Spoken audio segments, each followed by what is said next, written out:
Base d'un espace vectoriel. Revenons un instant sur la notion de famille génératrice. Nous allons voir qu'une famille génératrice, ça n'est pas forcément un objet très optimal. Regardons ça sur des exemples. Nous savons par exemple que R1 de x peut s'écrire comme vect de 1x. Donc 1x forme une famille génératrice de R1 de x. Maintenant, regardez vect de 1, x, 1 plus x. Vous savez que lorsque dans un vect, il y a un vecteur qui est combinaison linéaire des autres, on peut l'enlever. Ici, vous voyez que 1 plus x est combinaison linéaire de 1 et de x, donc on peut l'enlever du vect. C'est aussi égal à vect de 1x, qui lui vaut R1 de x. On vient de montrer que R1 de x est égal à vect de 1x, 1 plus x, donc la famille 1x, 1 plus x est une famille génératrice de R1 de x. Et quand on voit cet exemple, on se dit mais c'est un peu bizarre, regardez, il y a 1 plus x en trop, et il ne sert pas, parce que finalement on a juste besoin de 1 et de x pour engendrer R1 de x, comme on l'a montré ici. Il y a un vecteur en trop, ici un polynôme. Et en effet, une famille génératrice, ça peut être parfois plus gros que nécessaire. Alors je vais vous donner un autre exemple, plus visuel, dans le plan. Si on prend ces deux vecteurs-là, U1 et U2, eh bien ces deux vecteurs vont engendrer tout le plan, puisqu'un vecteur V quelconque, en faisant un petit parallélogramme, eh bien on va arriver à montrer que n'importe quel vecteur V peut s'écrire comme un scalaire U1 plus un scalaire U2. Donc U1, U2 forment une famille génératrice du plan. Maintenant, regardez, on va reprendre U1 et U2 identiques, et puis on va en rajouter un troisième, U3. Là encore, U1, U2 et U3 vont engendrer tout le plan. U1, U2 et U3, c'est aussi une famille génératrice du plan. Et en effet, parce que si vous prenez un vecteur V, vous arriverez toujours à l'écrire comme un multiple de U1 plus un multiple de U2 plus un multiple de U3. Mais quand on voit ça, on se dit, mais en fait, U3 il sert à rien, puisque U1 et U2 engendraient déjà tout le plan.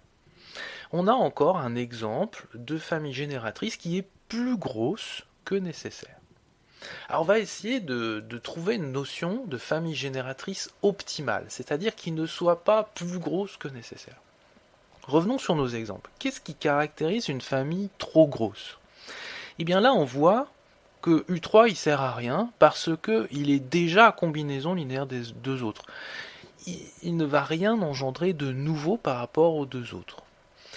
Et dire qu'un vecteur est déjà combinaison linéaire des autres, ça veut dire que la famille qui est ici est une famille liée.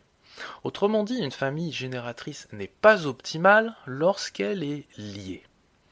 Regardez, c'est la même situation ici. On était dans une situation non optimale parce que 1 plus x était déjà combinaison linéaire des deux autres. On avait une famille liée. Donc, non optimale. Maintenant, regardez les deux autres cas de figure. Ici, U1 et U2 forment une famille libre, parce que vous ne pouvez pas écrire U1 comme combinaison linéaire de U2, ni U2 comme combinaison linéaire de U1. Là, nous sommes dans une situation optimale. Pareil ici, 1 et x forment une famille génératrice, et en plus, c'est une famille libre, parce que vous ne pouvez pas écrire 1 en fonction de x, ni x en fonction de 1. Vous êtes dans une situation optimale. Une famille génératrice optimale, on va lui donner un nom. On va appeler ça une base. C'est ce que nous allons définir dans la séquence qui suit. Posons bien la définition. Si E est un K espace vectoriel et que UI est une famille de vecteurs de cet espace vectoriel, eh bien on dira que UI est une base de l'espace vectoriel E si UI est à la fois une famille libre et génératrice en même temps. Commençons par les exemples fondamentaux. Ce sont des exemples que nous avons déjà rencontrés en étudiant les familles libres et les familles liées. Si on travaille avec les réels, c'est-à-dire k est égal à r, nous avons vu que la famille de polynômes 1x, x puissance n, forme une famille génératrice de Rn de x, parce qu'il est possible d'écrire Rn de x sous la forme vecte de 1x, x puissance n. Il se trouve aussi que cette famille forme une famille libre.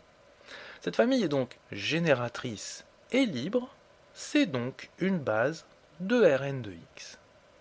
Un autre exemple, ce sont les vecteurs de Rn, 1, 0, 0, 0, 0, 1, 0, 0, 0, etc. jusqu'à 0, 0, 0, 1. Cette famille, nous l'avons vu, est une famille génératrice de Rn, parce qu'il est possible d'écrire Rn sous forme de vecte de ces vecteurs. Et puis c'est aussi une famille libre de Rn. Cette famille est libre et génératrice, donc c'est une base de Rn. Si maintenant on décide de travailler avec les complexes, c'est-à-dire k est égal à c, eh bien ces deux familles formeront cette fois-ci respectivement une base de Cn de x et une base de c puissance n. Ces deux bases, nous allons nous en servir très souvent. Donc plutôt que de les renommer systématiquement, nous parlerons de base canonique de Rn de x et de base canonique de Rn. Alors si vous avez bien compris la définition d'une base, vous aurez compris que pour montrer qu'une famille est une base, il suffira de montrer qu'elle est libre et génératrice. Or, vous avez appris à montrer qu'une famille est libre et aussi appris à montrer qu'une famille est génératrice. Donc il n'y aura pas de nouveauté technique de ce point de vue-là. Malgré tout, je vais vous donner un exemple pour voir comment vous pouvez organiser votre rédaction. Ici, on nous demande de montrer que la famille de vecteurs 1, 2 et 2, 1 est une base de R2. D'abord, on va montrer que c'est une famille libre. Alors, pour montrer que la famille est libre, on va poser notre fameuse équation. Lambda 1 fois le premier vecteur, donc lambda 1 fois 1, 2, plus lambda 2 fois 2, 1, est égal au vecteur nul. Ici, on est dans R2, donc c'est 0, 0. Et on précise que lambda 1 et lambda 2 sont des réels. Et puis, on va résoudre cette équation. Alors vous savez faire maintenant, vous rassemblez tout ceci, ça nous donne un système, donc je passe les détails. Vous tomberez sur le système lambda 1 plus 2 lambda 2 est égal à 0, 2 lambda 2 plus lambda 1 est égal à 0, puis là encore quelques petits calculs de pivot de Gauss, et vous allez tomber sur lambda 1 est égal à 0, lambda 2 est égal à 0. Donc cette équation n'admet comme seule solution que lambda 1 et lambda 2 est égal à 0, donc la famille est libre. Donc la famille est libre. Ensuite, il faut montrer le caractère générateur de cette famille. Là, vous avez deux possibilités. Soit vous revenez à la définition d'une famille génératrice, soit vous faites joujou avec les vectes. Alors comme il n'y a pas beaucoup de coordonnées, on va faire joujou avec les vectes. On va regarder vecte de 1, 2, de 1. Et on va essayer, en faisant des manipulations, de montrer que ça fait R2. Ce que je vous propose de faire, par exemple, c'est de faire apparaître un 0 ici. Donc je vais prendre ce vecteur et lui enlever 2 fois ce vecteur. Si bien qu'on aura sur la deuxième coordonnée 2 moins 2, donc 0. Donc je vais l'appeler U1 ce premier vecteur et U2 ce deuxième. Donc je fais U1 moins 2U2. Et U2, il reste tel quel. Donc si je fais U1 moins 2U2, ça va me faire 1 moins 2 fois 2, 4, donc moins 3. Et 2 moins 2, 0. Et le deuxième, je le recopie. Ensuite, ce vecteur, je vais le multiplier par moins 1 tiers, ce qui va me donner vecte de 1, 0. Donc là, j'ai multiplié par moins 1 tiers. Le deuxième, je le recopie. Ensuite, ici, je vais faire apparaître un 0 ici en faisant ce vecteur moins 2 fois ce vecteur. Donc vecte de 1, 0. Donc je fais ça moins 2 fois ça, ce qui fait 0. Et 1 moins 2 fois 0, ça fait 1. Et je tombe sur R2. J'ai réussi à montrer que vecte de 1, 2, 2, 1, ça vaut R2. Donc, la famille est génératrice. Enfin, je conclus. La famille est libre et génératrice, donc c'est une base. Et j'ai terminé. L'exemple que l'on vient de traiter nous amène directement à une remarque. Il n'y a pas unicité des bases d'un espace vectoriel. En effet, on vient de voir que la famille de vecteurs 1, 2, 2, 1 forme une base de R2. Mais nous savons aussi que la base canonique 1, 0, 0, 1 est aussi une base de R2. Et on voit sur R2 qu'un même espace vectoriel peut avoir plusieurs bases possibles.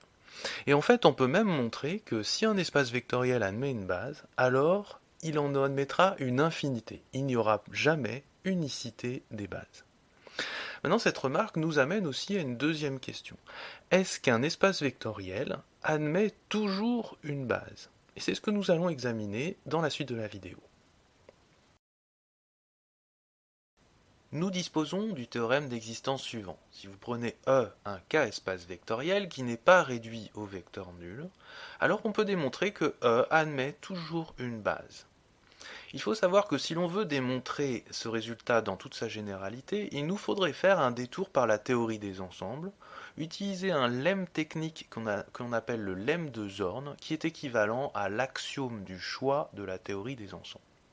Pour éviter ce long détour, nous allons restreindre la démonstration de ce théorème uniquement pour les espaces vectoriels finiment engendrés.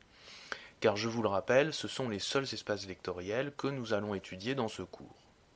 Passons à la démonstration. Alors vous avez vu que dans notre théorème d'existence d'une base, nous avons exclu le cas où E serait l'espace vectoriel réduit uniquement au vecteur nul. Mais alors pourquoi on exclut ce cas?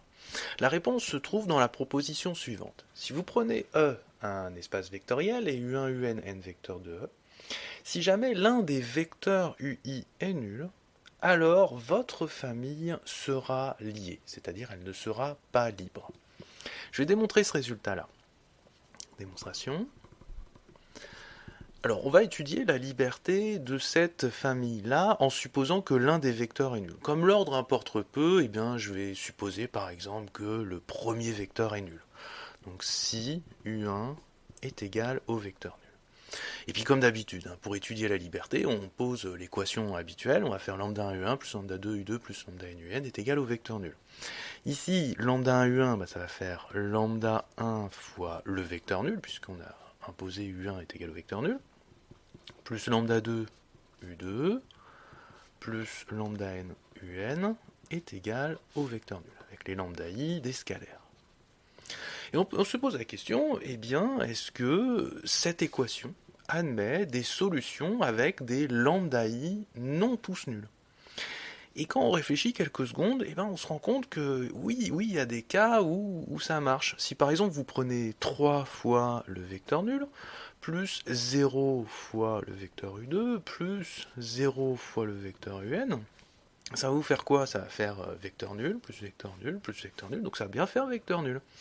Et cette équation-là, en prenant lambda 1 est égal à 3, lambda 2 est égal à 0, lambda n est égal à 0, cette équation, eh bien, on se rend compte qu'elle admet une solution où les lambda i ne sont pas tous nuls en même temps.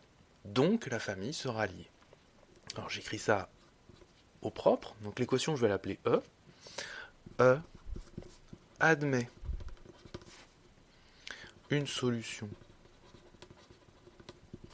avec les lambda i non tous nuls. Donc la famille UI est liée. Et on a démontré la proposition, que si l'un des vecteurs est nul, alors la famille est liée. Maintenant, revenons à notre question là. Pourquoi on a exclu ce cas de figure?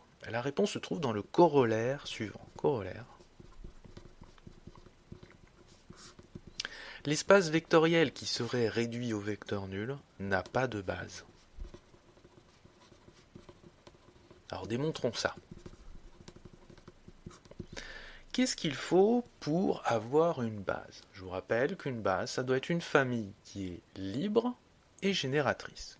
Alors prenons une famille de cet espace vectoriel. Si UI est une famille de cet espace vectoriel étrange, qu'est-ce qui se passe? Comme c'est une famille de ceci, comme il n'y a qu'un seul élément dans cet espace vectoriel, c'est que dans la famille, il n'y aura que des vecteurs nuls. Comme il n'y a que des vecteurs nuls là-dedans, eh bien il contient un vecteur nul. Donc, UI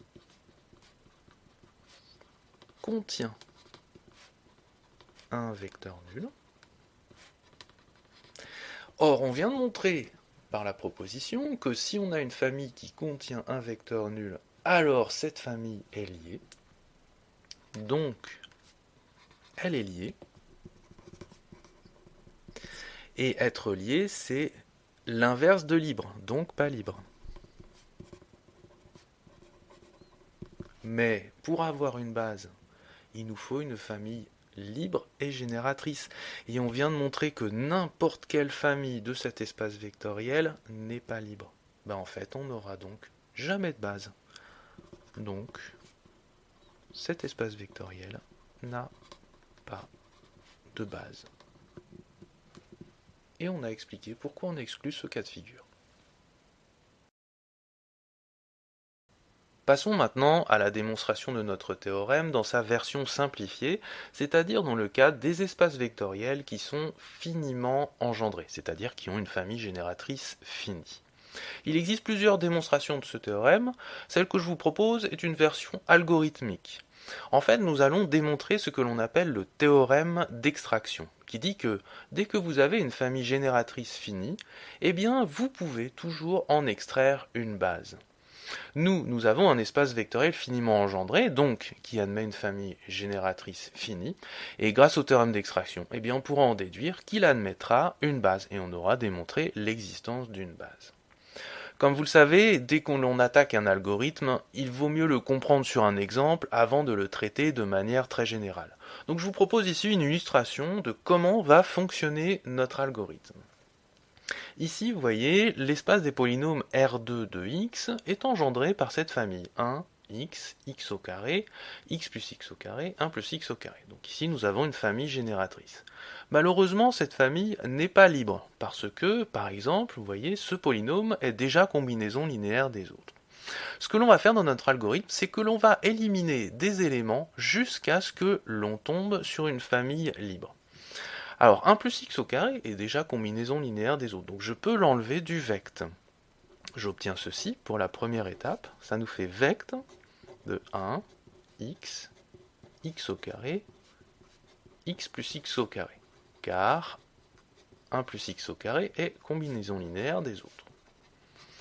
Je regarde la famille que j'obtiens. Cette famille est génératrice, puisque j'ai réussi à exprimer cet espace sous forme de vect, mais elle n'est pas encore libre, parce que, vous voyez, cet élément est combinaison linéaire des autres.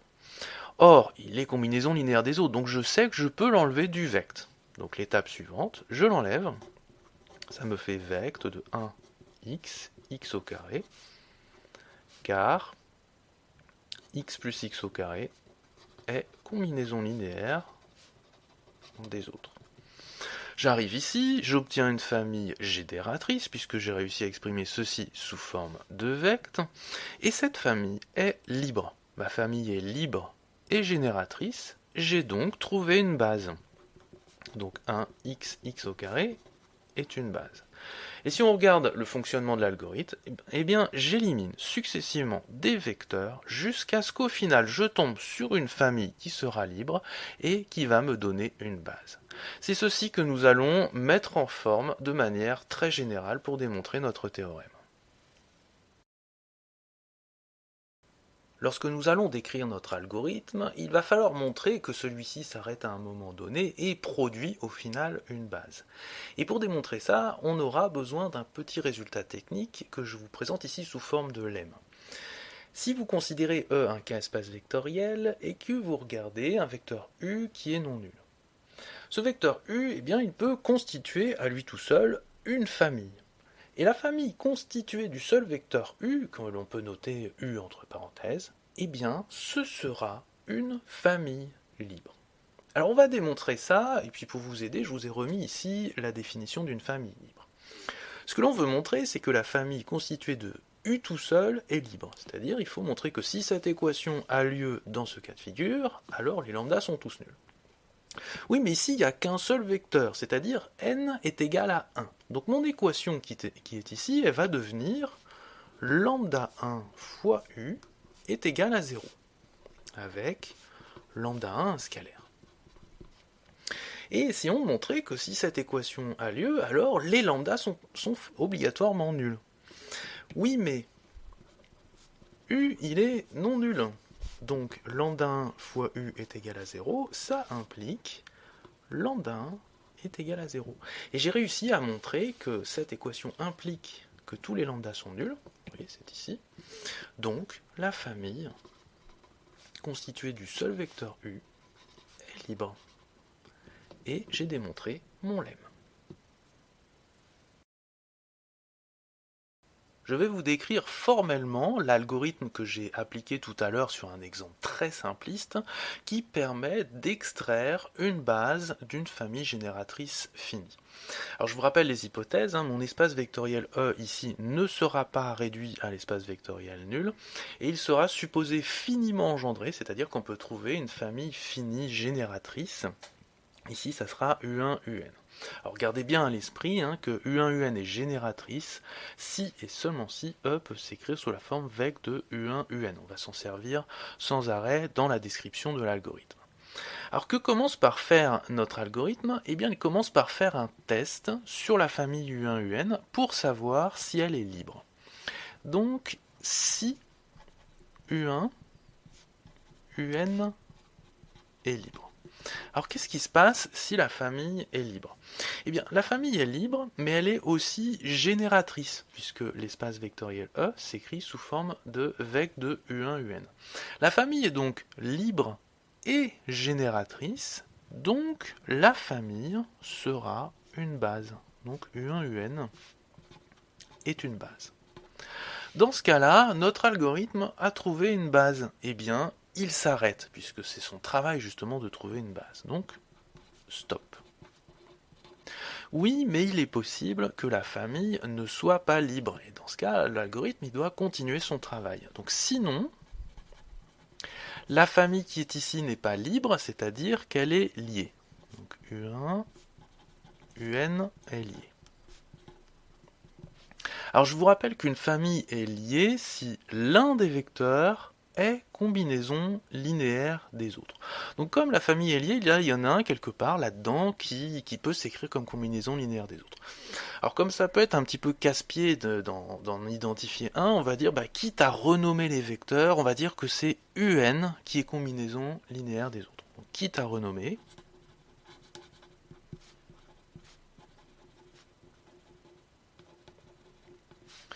supposons que UN est combinaison linéaire des autres. Comme UN est combinaison linéaire des autres, eh bien nous savons que dans un vecte, nous allons pouvoir l'éliminer. Donc on va avoir la chose suivante. E va pouvoir s'écrire sous la forme vecte de U1 UN-1. Et nous avons ainsi montré que cette famille-là est une famille génératrice, puisque E s'écrit sous forme de vecte. Arrivé ici, notre algorithme, eh bien, il va recommencer la même opération, c'est-à-dire qu'il va tester cette nouvelle famille. Si U1, UN-1 est libre. La famille qui est ici sera libre. Oui, mais nous savons aussi qu'elle est génératrice puisque E s'écrit sous forme de vecte. Alors, on aura libre plus génératrice, donc ce sera une base. Donc U1, UN-1 sera une base. Notre algorithme aura trouvé une base. Il s'arrête. Sinon, Bah, toujours la même chose. Ceci ne sera pas libre, donc ce sera lié. U1, UN-1 sera lié. La famille est liée, donc l'un des vecteurs est combinaison linéaire des autres, et quitte à renommer, on peut supposer par exemple que c'est UN-1 qui est combinaison linéaire des autres. Donc quitte à renommer,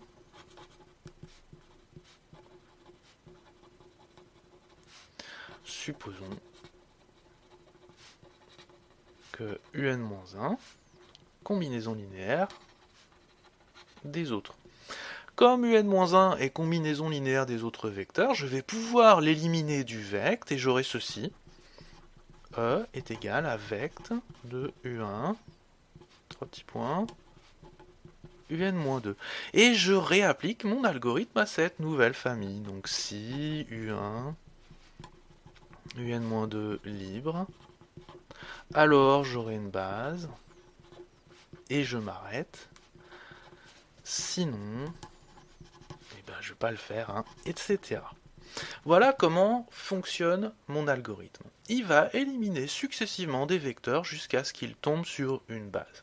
Alors on se dit, ça va très bien marcher, parce que soit il va trouver une base ici et bien on a gagné, soit il va trouver une base ici et on va gagner, etc., etc. Donc il va finir par trouver une base et on arrive à montrer l'existence d'une base comme ceci. Oui, mais il y a un petit souci. Parce que l'algorithme, il élimine des vecteurs. Et il se pourrait bien qu'il finisse par éliminer tous les vecteurs. Et dans ce cas-là, nous n'aurions pas de base. Il va falloir démontrer que notre algorithme ne finit pas par éliminer tous les vecteurs. C'est ce que nous allons faire tout de suite. Je vous ai remis ici l'algorithme épuré de ces arguments intermédiaires pour y voir un petit peu plus clair. Donc ce que fait l'algorithme, il prend une famille génératrice et il va enlever successivement des vecteurs qui sont déjà combinaisons linéaires des autres, jusqu'à ce qu'il tombe à un moment sur une base et il s'arrête. Alors supposons que cet algorithme aille jusqu'au bout à tel point qu'il ne reste plus qu'un seul vecteur. Alors pourquoi notre algorithme ne va pas éliminer ce vecteur ? La réponse se trouve dans le lemme technique que l'on a démontré tout à l'heure. Je vous rappelle, si vous prenez un vecteur U qui est non nul, alors la famille constituée de ce seul vecteur sera libre. Vous voyez ici, U1 il est tout seul. Si on arrive à montrer que U1 est non nul, alors la famille constituée du seul vecteur U1 sera libre. Alors pourquoi U1 est non nul ? Eh bien parce que l'espace vectoriel E n'est pas réduit au vecteur nul. Comme E est différent de l'espace vectoriel réduit à 0, nécessairement U1 ne peut pas être nul. Parce que s'il était nul, on aurait vect de 0 et on aurait E qui vaut 0. Donc, comme U1 est non nul, grâce au lemme, on en déduit que la famille constituée du seul vecteur U1 est libre. D'autre part, E s'écrit comme vect de U1. Donc on a aussi que U1 est génératrice. La famille constituée du seul vecteur U1 est libre et génératrice. Par conséquent, la famille constituée du seul vecteur U1 est une base. Et vous voyez ainsi que notre algorithme ne va pas évacuer U1, puisque U1 va constituer une base. Quoi qu'il arrive, donc, à partir d'une famille génératrice finie U1-UN, avec cet algorithme, on pourra en extraire une base, ce qui démontre que tout espace vectoriel finiment engendré admet une base, ce qui démontre notre théorème d'existence d'une base. En résumé, qu'est-ce qu'il faut retenir de tout ceci ? D'abord, retenez la définition d'une base. Si vous prenez E un K espace vectoriel et UI une famille de vecteurs de E, UI est une base de E si elle est libre et génératrice. Retenez que l'espace vectoriel qui est réduit au vecteur nul n'a pas de base, et qu'un espace vectoriel E qui n'est pas égal à celui réduit au vecteur nul admet toujours une base, et nous l'avons démontré dans le cadre des espaces vectoriels finiment engendrés. En termes de méthodologie, si on vous demande de montrer qu'une famille est une base, vous pouvez utiliser la définition, c'est-à-dire vous montrer que la famille est libre et génératrice. Si maintenant on vous donne une famille génératrice finie, vous pouvez utiliser l'algorithme d'extraction qui consiste à enlever successivement les éléments qui sont déjà combinaisons linéaires des autres jusqu'à ce que l'on finisse par tomber sur une famille libre qui sera alors une base. Voilà, nous en avons fini avec cette introduction aux bases. Dans la vidéo qui suit, nous allons voir la notion de coordonnées dans une base. C'est une notion que vous avez déjà vue en physique, mais que nous allons réexaminer sous le prisme des mathématiques et de l'algèbre linéaire.